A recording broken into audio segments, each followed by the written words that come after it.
नमस्कार मित्रांनो, काव्य विश्व ह्या यूट्यूब चॅनलमध्ये आपणा सर्वांचे मनापासून स्वागत करतो। मित्रांनो, काव्य विश्व हे यूट्यूब चॅनल आजपासून सुरू करीत आहे। त्यामध्ये तुम्हाला हृदयस्पर्शी, संघर्षमय, सत्य घटनेवर आधारित सर्व प्रकारच्या कविता मी स्वतः लिहिल्या आहेत। त्या माझ्या मायबाप रसिक प्रेक्षकांसाठी आजपासून ऐकायला मिळतील। तत्पूर्वी आपल्या यूट्यूब चॅनलवर नवीन असाल तर प्रथमतः चॅनलला सबस्क्राइब करा। कविता आवडली तर नक्की लाईक करा आणि शेअर करा। मित्रांनो, माझा जन्म कोकण पुण्यभूमीमध्ये एका छोट्याशा गावामध्ये झाला। माझे आई वडील शेतकरी असल्यामुळे खूप संघर्षमय जीवन जगत होते। त्यांच्या जीवनात संघर्ष हा एक मूळ घटक होता। संघर्षाशिवाय काहीच सहज असं काहीच मिळत नव्हतं। त्यांचा संघर्ष, त्यांच्या व्यथा मी अगदी जवळून पाहिले आहेत। आई वडिलांना कधी विसरू नका, हेच माझं हात जोडून तुम्हाला सांगणं आहे। आणि म्हणून आई वडिलांच्या व्यथा पाहून मी 15 वर्षाचा असताना मी ही कविता लिहिली आहे। आई वडिलांना म्हातारपणी तुम्ही त्यांचा आधार व्हा,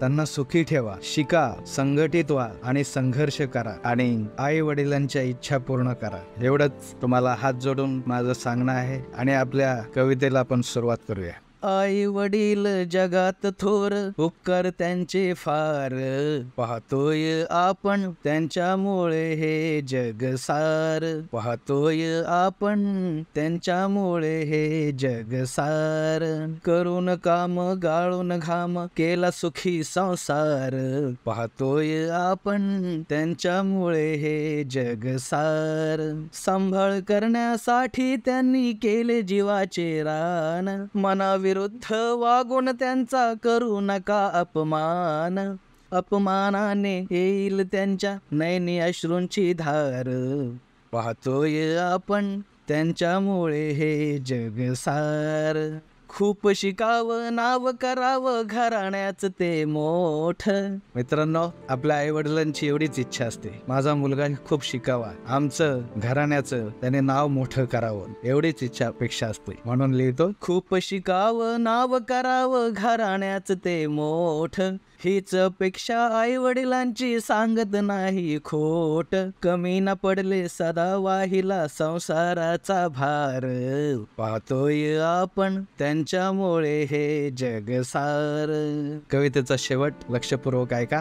काही मुलं अशी असतात, आई वडिलांनी शिकवलं, खूप मोठे झाले की आई वडिलांनाच विसरून जातात। एकदा ते गावातून शहराकडे येतात नोकरीच्या निमित्ताने, नोकरी करण्यासाठी, आणि इकडे शहरात आल्यावरती ते आई वडिलांना विसरूनच जातात। मग त्यांच्या आयुष्यामध्ये एखादी मुलगी येते, लग्न करतात आणि मग त्या आई वडिलांना कायमचेच विसरून जातात। म्हणून माझं सांगणं आहे, असं करू नका मित्रांनो। शिकून झाला साहेब मोठा, विसरून गेला गाव, बायको मिळाली आई वडिलांचे घेतच नाही नाव, कसं जगावं जन्मदात्यानी एकच तू आधार, पाहतोय आपण त्यांच्यामुळे हे जग सार, पाहतोय आपण त्यांच्यामुळे हे जग सार, आई वडील जगात थोर, उपकार त्यांचे फार, पाहतोय आपण त्यांच्यामुळे हे जग सार, पाहतोय आपण त्यांच्यामुळे हे जग सार, पाहतोय आपण त्यांच्यामुळे हे जग सार। धन्यवाद मित्रांनो।